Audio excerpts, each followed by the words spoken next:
악인의 형통은 심판의 전조. 악인의 형통은 심판의 전조. 전조, 미리 나타나는 조짐, 이걸 전조라고 하죠. 전조 현상.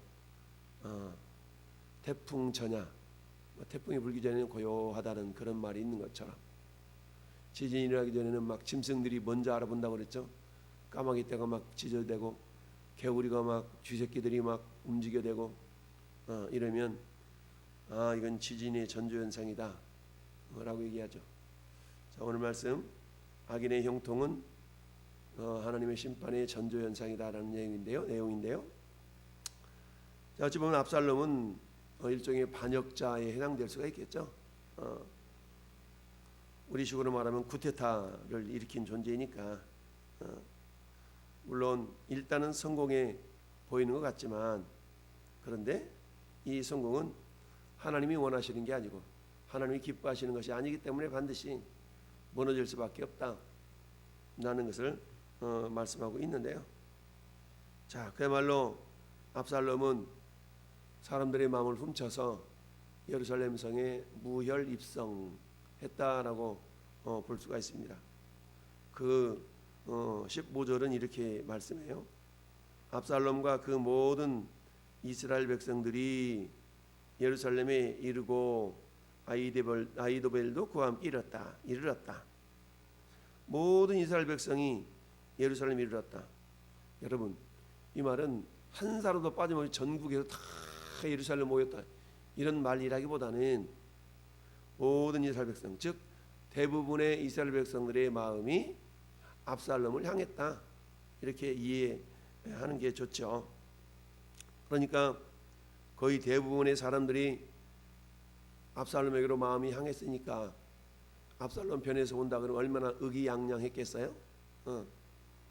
더군다나 아히도벨도 자기와 함께하고 있죠. 또 다윗의 친구였던 나렉 사람 후세도 함께하고 있죠. 이른이 완전히 천군천마를 얻은 그런 심정으로 딱 하고 지금 예루살렘에 들어가고 있는 겁니다. 근데 자기 기대와는 다른 후세라는 사람이 자기에게 가까이 오니까 약간 경계하는 눈빛을 보이는 거예요. 그에게 말하기를 왕이여 만세, 왕이여 만세 하고 후세가 압살롬을 높이니까 압살롬이 후세에게 말하기를 이것이 내가 친구를 후대하는 것이냐, 내가 어찌 네 친구와 함께 가지 아니하였느냐. 그러니까 지금 압살롬 생각에 이 후세는 자기 아버지 다윗을 따라가야 되는데 다윗을 따라가지 않고 자기에게로 온 거에 대해서 일단은 경계하며 질문을 던져요. 그러면서 비아냥거리듯이 야, 이게 네 친구 후대하는 모습이야? 너 안 가고 뭐 했어? 지금 이런 거죠. 그러니까 후세가 압살롬에게 말하기를 그렇지 않습니다. 내가 여호와와 이 백성 모든 이스라엘에 택한 자에게 속하여 그와 함께 있을 것이니라. 이스라엘 모든 백성들이 당신을 섬기듯이 나도 섬기는 자 중에 한 사람을 있겠습니다 라고 지금 고백을 하고 있습니다. 그러면서 또 내가 이제 누구를 섬기리까? 그의 아들이 아닙니까? 내가 전에 왕의 아버지를 섬기고 같이 왕을 섬기리다. 후세는 지금 어떤 상황이에요? 다윗이 세상 말로 말하면 첩자로 지금 왕궁에 돌려보낸 사람이죠. 후세야, 네가 가가지고 아히도벨의 모략을 그야말로 실패를 만들어라, 이런 사명 미션을 받아가지고 지금 돌아온 사람이죠. 앞서 한 장 넘기면 15장 32절에 다윗이 하나님을 경배하는 마루턱에 이를 때에 아렉 사람 후세가 옷을 찢고 흙을 머리에 덮어쓰고 다윗을 맞으러 나왔다. 그랬더니 다윗이 34절에 내가 만일 성읍으로 돌아가서 압살롬이 말하기를 왕이여 내가 왕의 종이니 다 전에는 내가 왕의 아버지 종이더니 이제는 내가 왕의 종입니다 라 그러면 네가 나를 위하여 아히도벨의 모략을 패하게 하리라. 이러면서 다윗이 이 후세를 지금 압살롬에게 위장 전향을 시켰다라고 볼 수가 있죠. 그러니까 이 후대는 대부분의 사람들이 전부 다 다윗을 배반하고 압살롬을 쫓을 때에 그 고난의 시절에 여전히 압살롬을 쫓지 않고 다윗을 쫓는 의리를 보였던 사람이잖아요. 그런 후대를 믿고 압살롬에게 가 있는 자기의 모사였던 아히도벨의 그 모략을 네가 가서 좀 실패를 좀 시켜라, 패배를 좀 시켜라 라고 사명을 주었던 겁니다. 자, 그러고 있는 차에 압살롬이 아히도벨에게 말하기를 너는 어떻게 행할 계략을 우리에게 가르치랴. 자, 이제 예루살렘 성에 들어왔어요. 이제 딱 왕자에 앉아서 폼나게 지금 뭔가 이를 도모하려고 그럴 때에 다윗의 모략가였던 이 아히도벨에게 압살롬이 물어보는 거죠. 야, 이제 어떻게 했으면 좋겠냐? 한 번 더 생각하면 얘기해봐. 그랬더니 아히도벨이 왕이시여, 아버지가 남겨둔 왕궁을 지키게 한 후궁들과 더불어 동침하소서. 그러면 왕께서 왕의 아버지가 미워하시는 바 됨을 온 이스라엘이 들으리니 왕과 함께 있는 모든 사람의 힘이 더욱 강해지리다. 아히도벨이 내놓은 계략 자체가 뭐예요? 지금 다윗이 하나님의 은혜가 임하면 다시 내가 이 성으로 돌아올 수 있으리니 라고 하면서 후궁 10명을 남겨두고 궁을 지키라 그랬잖아요. 근데 아히도벨은 그 후궁들을 뭐하라고 그래요? 지금 동침하라, 즉 아버지의 마누라를 동침하라. 이거는 뭐예요?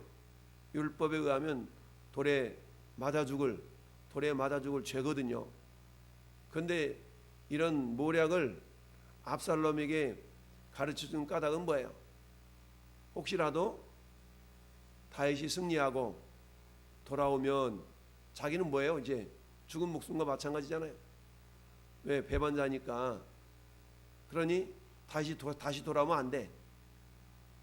이를 완벽하게 확증하기 위해서 지금 압살롬에게 아버지 후궁들하고 동침하시오라는 그런 모략을 내세운 겁니다.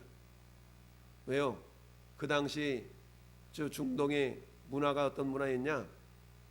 이처럼 모략, 즉 자기가 어떤 정변을 일으켜서 자리를 쟁탈하게 되면 그 왕의 여인들을 이렇게 동침하는 것을 통해서 이제 내가 완전한 정복을 했어, 완전히 내가 승리했어 라는 것을 나타내주는, 한마디로 말하면 이방, 하나님을 알지 못하는 그런 이방 문화거든요.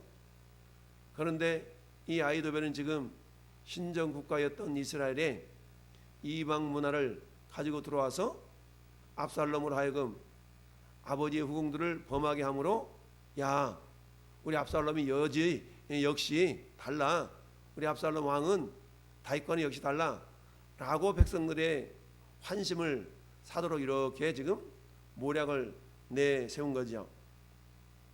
그러니까 사람들이 압살롬을 위해서 옥상에다가 장막치고 압살롬이 온 이스라엘 무리 눈앞에서 아버지 후궁들과 함께 동침했다. 이건 뭐 정욕을 채우고자 하는 그런 모습이라기보다는 내가 이제 왕이야 라는 것을 만백성 앞에 드러내 보이는 이방 문화의 어떤 그런 모습인데, 이게 결코 하나님이 원하시는 방법도 아니고 하나님 기뻐하시는 모습도 아닌 거죠. 그러면서 그때의 아히도벨이 베푼 계략은 사람이 하나님께 물어받은 말씀과 같은 것이라. 아히도벨의 모든 계략은 다윗에게나 압살롬에게나 그와 같이 여겨졌더라. 즉 압살롬의 계략이 이처럼 마치 하나님께서 주신 것과 같은 그런 모습으로 지금 나타나고 있다. 그러니까 이 아히도벨의 이 모략이 대단하다는 것을 나타내기 위해서 23절과 같이 설명을 한 거예요. 이것이 하나님께로부터 왔다는 의미가 아니라 아히도벨이 베푼 모략이 이와 같이 마치 하나님께서 아버지 다윗을 아히도벨이 섬겼을 때 주셨던 그 모략처럼 지금은 어때요? 압살롬 입장에 서서 그 모략을 베풀고 있으니까 그 모습이 흡사 마치 하나님이 주신 것 같다. 이게 지금 압살롬에게 준 모략의 부분이다. 이게 오늘 말씀의 내용인데요. 근데 여러분, 우리가 성경의 역사를 쭉 통해서 보면 어떻습니까? 그야말로 하나님의 뜻을 떠난 인간의 성공은 일시적으로 성공하는 듯 보일 수가 있어요. 우리가 주일에도 살펴왔던 시편 73편이 그런 말씀이라 그랬죠. 시편 73편은 악인의 형통함을 부러워하고 하마터면 실족할 뻔했던 그 시인의 고백이 시편 73편이잖아요. 그 악인의 형통을 보면서 배가 아픈 거죠. 저놈 인간은 생각보다 더 돈도 잘 벌어, 하는 일마다 잘 돼, 아프지도 않아, 건강해, 죽을 때도 편안히 죽어, 이런 모습. 근데 결론은 뭐라고 해요? 내가 성소에 들어갈 때야 저들의 결말을 알았나이다. 주께서 찌그리 미끄러운 곳에 저들을 던져 넣었으며 일순간에 저들이 멸망하는 모습을 내가 알게 되었나이다. 즉 이 땅에서 그야말로 떵떵거리면서 악인의 형통함, 어떻게 저 인간은 저렇게 잘 되는 거야? 하나님을 욕하고 이 하나님 어디 있으면 나와라 그래 막 이러면서 하나님을 모욕하는 인생인데 이 땅에서는 하는 일마다 잘 되네. 근데 그 종말은 뭐예요? 한번 죽는 것은 사람에게 정해진 것이요, 그 외에는 심판이 있으리니. 여러분, 우리 인생이 3생이 있다고 그러잖아요. 10달 동안 어머니 뱃속에서 있다가 해산해 보니까 많이 살아서 100년 살아. 10달과 100년은 1년과 100년인가 100배 차이잖아요. 100배. 어머니 뱃속에서 생활과 이 땅의 생활은 100배 차이, 100배. 그러면 우리가 이 땅의 삶과 천국이나 지옥에서 영원한 삶의 차이는 100배밖에 안 되겠어요? 그건 게임이 안 되죠.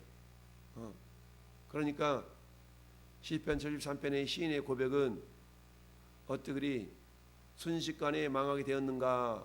이 말은 뭐예요? 즉 인간의 세월이 이 땅에서 아무리 100년 살아도 그건 아주 짧은 시간이다라는 것을 의미하고 있죠. 마치 모세가 시편 90편에 있어서 야, 너 인생이 뭐냐? 강가라면 70에 80이라도 그 인생의 내용에는 수가 슬플 뿐인데 그 세월이 어떻게 되는 줄 알아? 쉽게 간다, 날아가잖아. 모세는 자기 세월 120년의 세월을 돌아보면서 화살처럼 날아간 세월이었다라고 고백하지 않습니까? 그러면 어때요? 화살처럼 날아가는 세월이, 화살은 어때요? 활시에서 떠나서 관역에 꽂히기까지 채 몇 초가 걸리지 않잖아요. 그러니까 자기 120년의 세월을 몇 초에 비유해서 고백하고 있었던 이 모세, 그러면 저 하늘나라의 영원한 생명, 천국이든 지옥이든 이것은 이 땅의 인생과는 전혀 비교할 수 없는 너무너무 긴 세월 아니겠어요? 여러분, 이처럼 악인의 형통은 이 땅에서야 형통하는 것처럼 보이고 이 땅에서야 성공한 것처럼 보이죠. 물론 이 땅에서도 남은 인생 하나님이 반드시 심판하시는 그런 날이 있지만, 설령 이 땅에서 심판이 일어나지 않는다 할지라도 어때요? 그 인생 죽음 위에 반드시 또 심판이 있는 거 아니겠어요? 근데 우리는 이미 스토리를 알고 있기 때문에 이 압살롬의 반역은 금방 또 실패로 끝나고 말죠. 그 일에 결정적인 역할을 했던 두 사람이 오늘 본문에 등장하는 아히도벨과 후세라는 사람이죠. 아히도벨이 그야말로 빨리 달려가서 왕을 이렇게 쳐 죽이시오라고 또 모략을 이어서 베풀지요. 근데 어때요? 후세가 이번 방법은 옳지 않습니다. 평상시에 저 아히도벨의 방법 옳은 것 같은데 이번 방법 옳지 않아요. 이러면서 후세가 압살롬에게 새로운 모략을 주었을 때에 아히도벨의 모략을 이번에는 압살롬이 따르지 않으므로 결국 다윗 왕이 피난할 수 있는 그 기회를 제공하게 되었죠. 그게 17장의 내용이죠. 자, 어찌하든 오늘 본문을 통해서 우리가 생각해 볼 수 있는 것은 뭐예요? 악인의 형통. 그래서 잠언서 24장은 이렇게 말씀합니다. 너는 악인의 형통을 부러워하지 말며 그와 함께 있기도 원하지 말지어다. 악인의 형통을 부러워하지 말고 그와 함께 있기도 원하지 말래요. 세상 말로 우리는 줄을 잘 서야 돼, 줄을 잘 서야 돼, 이런 말 하지 않습니까? 그래서 그때 세상의 권력자들 앞에, 권세자들 앞에 어떻게 해서든지 내년 3월에 있을 총선에서 내가 다시 한번 국회의원이 돼야 되는데, 국회의원 되어고 보니까 수백 가지의 그런 특권이 있고 내려놓기 싫거든. 그러니 뭐 하고 있는 거야? 줄 서는 거잖아. 줄. 내가 내년에도 국회의원이 되려고 그러면 줄을 잘 서야 돼. 그러니까 줄을 잘 서는 것뿐만 아니라 또 뭘 잘해야 돼? 비비테이션이라고 손바닥을 잘 이렇게 비벼야 돼. 비비는 걸 잘해야 돼. 이러면서 어때요? 내가 국회의원만 된다면 별의별 짓을 다 하려고 하는 것이 인간의 본성. 그게 악인이 됐든 선인이 됐든 그거 안 따져. 그게 요즘 인간의 그런 어떤 죄성이라 할 수 있겠죠. 많은 백성들이 압살롬 편에 서는 것도 그거 아니겠어요?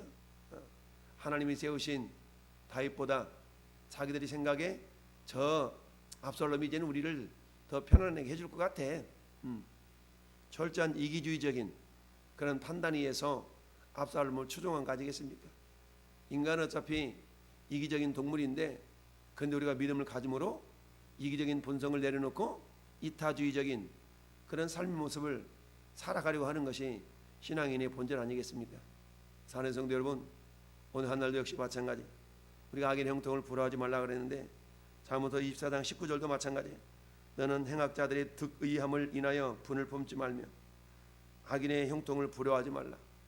여러분, 행악자들의 득의함을 인하여 분해하지 말래요. 뭔가 계략을 품었는데 그게 막 이루어졌어. 그것 때문에 아니 어떻게 저 일이 이루어지는 거야? 불법으로라도, 악법도 법이라고 막 법을 만들어가지고 억지로 막 진행시키는 거야. 그것 때문에 분해하지 말래요. 시편 128편 1절에 여호와를 경외하며 그의 도에 행하는 자마다 복이 있도다. 근데 이것은, 이런 형통은 진정한 복이 아니다. 성경은 진정한 복은 하나님을 경외하며 그 도에 행하는 자마다 복이 있도다. 즉 말씀과 동행하는 것이 진정한 복이지. 말씀과 동행하니까 다윗은 어때요? 시련, 환난, 이게 주어지잖아요. 설령 시련과 환난이 있다 할지라도 내가 말씀 편에 서고 있다면 이게 복이다라고 성경은 말씀하고 있습니다. 사는 성도 여러분, 여러분이 원하는 복이 뭐예요?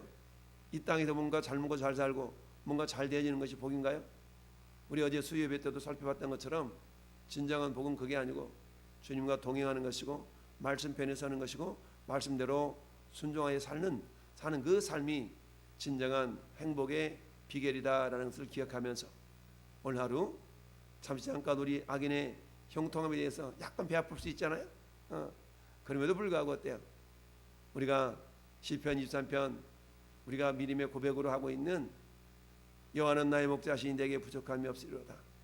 주님을 목자 삼아 오늘 하루도 주님과 동행함이 설령 내 삶 속에 세상적인 형통함이 아니라 할지라도 주님과 동행하고 있음 그 자체가 형통함을 믿고 영원한 하늘 아래서 그래 네가 그때 힘들고 어려웠어도 너 내 이름에 배반하지 않았구나 라고 주님의 칭찬이 저와 여러분 가운데 넘치기를 예수님의 이름으로 축원합니다.